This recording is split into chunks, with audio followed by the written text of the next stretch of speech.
राजनीति में शब्द सिर्फ शब्द नहीं होते, वो तीर होते हैं जो कभी कभी अपनों के ही कलेजे को छलनी कर देते हैं। राजगीर की ठंडी वादियों में नालंदा लिटरेचर फेस्टिवल के मंच पर जब डॉक्टर शशि थरूर खड़े हुए तो सबको लगा कि बात साहित्य की होगी, इतिहास की होगी। लेकिन थरूर ने जो कहा उसने पटना से दिल्ली तक सियासी भूकंप ला दिया। सड़कें अच्छी हैं, बिजली है, पानी है और बिहार सुरक्षित है। थरूर का ये एक वाक्य उस नैरेटिव की धज्जियां उड़ा रहा है जिसे कांग्रेस सालों से बुन रही है। क्या ये सिर्फ एक पर्यटक की हैरानी थी या सिर्फ 2029 की किसी बड़ी स्क्रिप्ट का पहला पन्ना था? क्या थरूर का कांग्रेस से मोह भंग हो चुका है? और आखिर क्यों शशि थरूर की इस तारीफ पर बीजेपी खामोश रहकर भी मुस्कुरा रही है? आज के इस विशेष विश्लेषण में हम उस बयान की परतें खोलेंगे जिसने कांग्रेस की नींदें उड़ा दी है। नमस्कार, स्वागत है आप सभी का वाईबीएन बिहार झारखंड में। मैं हूं आपके साथ मुदिता। आज बिहार की राजनीति में एक ऐसा बयान आया जिसने सिर्फ पटना ही नहीं बल्कि दिल्ली के राजनीतिक गलियारों में भी हलचल बढ़ा दी है। एक ऐसा बयान जो कांग्रेस के भीतर बेचैनी पैदा कर रहे हैं, एक ऐसा बयान जिस पर बीजेपी खामोशी से मुस्कुरा रही है और एक ऐसा बयान जिसने एक बार फिर ये सवाल खड़ा कर दिया, क्या कांग्रेस के सबसे तेज, सबसे पढ़े लिखे और सबसे अंतर्राष्ट्रीय छवि वाले नेता डॉक्टर शशि थरूर का कांग्रेस से मोह भंग हो रहा है?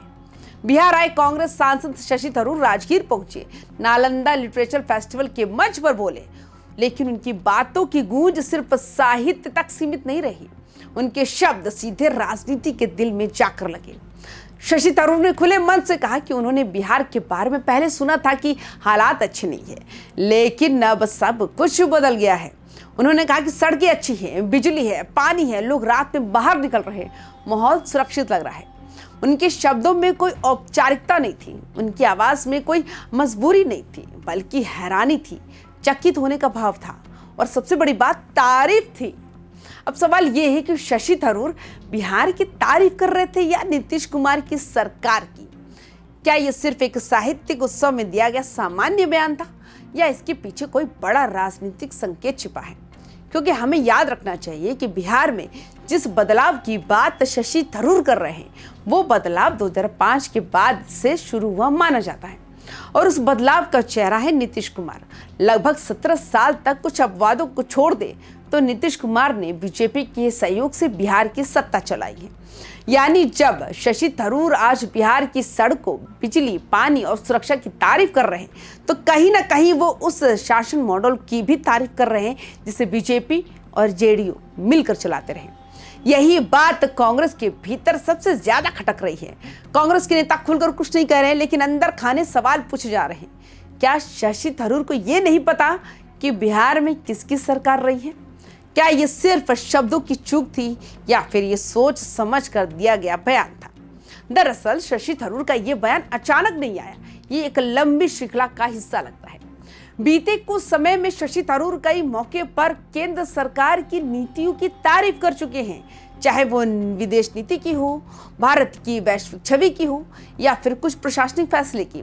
हर बार कांग्रेस के भीतर असहजता बढ़ी, हर बार सोशल मीडिया पर सवाल उठे और हर बार बीजेपी समर्थकों ने कहा, देखिए कांग्रेस का ही नेता मोदी सरकार की तारीफ कर रहा है।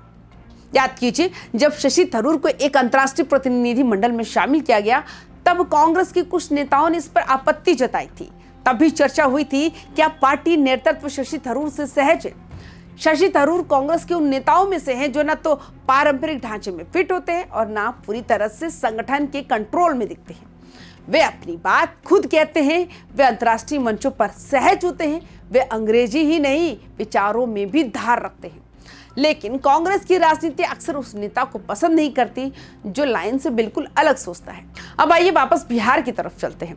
राजगीर में नालंदा साहित्य उत्सव था, एक ऐसा मंच जहां साहित्य, इतिहास और विचारों की बात होनी चाहिए थी, लेकिन वहां राजनीति सबसे बड़ा विषय बन गई।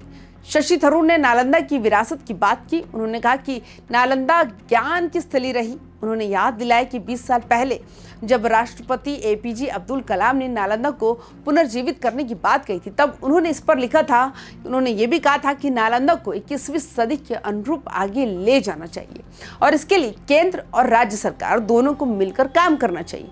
अब यहाँ भी एक राजनीतिक संकेत छिपा है, केंद्र और राज्य सरकार यानी मोदी सरकार और नीतीश सरकार। दोनों का समर्थन जरूरी है, ये कहना भी अपने आप में एक संतुलित लेकिन अर्थपूर्ण संदेश है।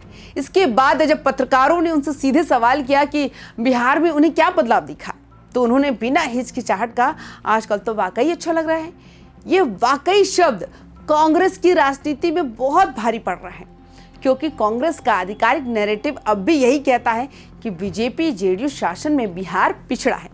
लेकिन शशि थरूर का बयान इस नैरेटिव से बिल्कुल भी मेल नहीं खाता। यही से सवाल उठता है, क्या शशि थरूर कांग्रेस के आधिकारिक स्टैंड से दूर जा रहे हैं? क्या वे अपनी अलग राजनीति लाइन तैयार कर रहे हैं, या फिर वे सिर्फ ईमानदारी से अपनी राय रख रहे हैं, चाहे उससे पार्टी को असहजता ही क्यों ना हो?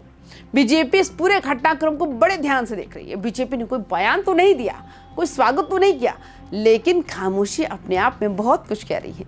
जब थरूर बिहार के विकास की बात करते तो अनजाने में ही सही वो नीतीश बीजेपी के 17 सालों के शासन पर मुहर लगा देते हैं। बीजेपी को पता है कि शशि थरूर जैसे नेता कांग्रेस का असहज होना कांग्रेस के लिए ज्यादा नुकसानदेह है, बीजेपी के लिए कम है। शशि थरूर बीजेपी में जाएंगे या नहीं, ये सवाल अभी भी सस्पेंस है, लेकिन इतना तय है कि कांग्रेस के साथ उनका रिश्ता पहले जैसा उतना खास नहीं दिखता। कांग्रेस नेतृत्व और शशि थरूर के बीच एक अनदेखी सी दूरी साफ महसूस की जा सकती है। वे पार्टी में है, लेकिन पूरी तरह पार्टी के भीतर नहीं है। वे बयान देते हैं, लेकिन हर बयान कांग्रेस के एजेंडे से मेल नहीं खाता, और बिहार में दिया गया ये बयान उस दूरी को और भी गहरा करता नजर आ रहा है। अब जरा बिहार की राजनीति को भी समझिए। बिहार में अगले चुनाव की तैयारी धीरे धीरे शुरू हो चुकी है। नीतीश कुमार का विकास मॉडल एक बार फिर से चर्चा में है, और जब कांग्रेस का एक बड़ा चेहरा उस मॉडल की तारीफ करता है तो ये बीजेपी जेडीयू के लिए बोनस जैसा है। कांग्रेस के लिए ये सिचुएशन भले ही अनकंफर्टेबल हो, क्योंकि कांग्रेस बिहार में पहले से ही कमजोर है, और उसके नेता अगर खुले मंच से सत्तारूढ़ गठबंधन की तारीफ करने लगे तो पार्टी का राजनीतिक संदेश कमजोर पड़ जाता है। शशि थरूर ये अच्छी तरह जानते हैं कि वे राजनीति के नौसीखे नहीं हैं, वे शब्दों की ताकत समझते हैं। वे जानते हैं कौन सा वाक्य कहाँ जाकर लगेगा, कहाँ कब बोलना है और कहाँ क्या नहीं बोलना है। इससे वो बहुत अच्छी तरीके से वाकिफ है, भली बात है। इसलिए ये मानना मुश्किल है कि उनका बयान सिर्फ संयोग था। अब सवाल ये भी है, क्या शशि थरूर खुद को 2029 की राजनीति के लिए तैयार कर रहे हैं? क्या वे खुद को एक ऐसे नेता के रूप में स्थापित करना चाहते हैं जो पार्टी से ऊपर सोचता है, या फिर क्या वे ये संकेत दे रहे कि अगर कांग्रेस ने खुद को नहीं बदला तो वे अपनी राह बदल सकते हैं? ये पहला मौका नहीं जब कांग्रेस का कोई बड़ा नेता पार्टी से अलग सुर में बोल रहा हो, लेकिन शशि थरूर का मामला अलग है, क्योंकि उनका प्रभाव सिर्फ देश तक सीमित नहीं, उनकी अंतर्राष्ट्रीय पहचान है। उनकी बातों को गंभीरता से सुना जाता है। यही वजह है कि उनका बिहार वाला बयान सिर्फ एक खबर नहीं रहा, वो एक राजनीतिक संकेत बन गया है। आज कांग्रेस के भीतर कई नेता ये सोचने को मजबूर है, क्या शशि थरूर पार्टी में खुश है? क्या उन्हें वो मंच मिल रहा है जिसके वे हकदार है? और दूसरी तरफ बीजेपी ये देख रही है कि कैसे कांग्रेस के भीतर असंतोष धीरे धीरे पब्लिक होता जा रहा है। अंत में सवाल वही है, क्या शशि थरूर बीजेपी में शामिल होंगे? इसका जवाब आज किसी के पास भले ना हो, लेकिन इतना तय है कि उनके बयानों ने इस सवाल को अब दबने नहीं दिया है। बिहार की तारीफ हो, नीतीश सरकार के कामकाज की सराहना हो, केंद्र और राज्य सरकार के सहयोग की बात हो, और कांग्रेस नेतृत्व से बढ़ती दूरी, ये सब मिलकर एक कहानी लिख रहे हैं। एक ऐसी कहानी जिसका अगला अध्याय भारतीय राजनीति को चौंका भी सकता है। और यही वजह है कि आज शशि थरूर का ये बयान सिर्फ बयान नहीं रहा, वो संकेत बन गया। तो क्या थरूर कांग्रेस में रहकर भी अकेले पड़ गए हैं? क्या ये दूरी अब इतनी बढ़ गई कि वापसी का रास्ता बंद हो चुका है? तो आपको क्या लगता है? आप हमें अपनी राय कमेंट्स करके जरूर बताएं। बाकी तमाम खबरों के लिए YBN बिहार झारखंड को सब्सक्राइब जरूर करें। नमस्कार।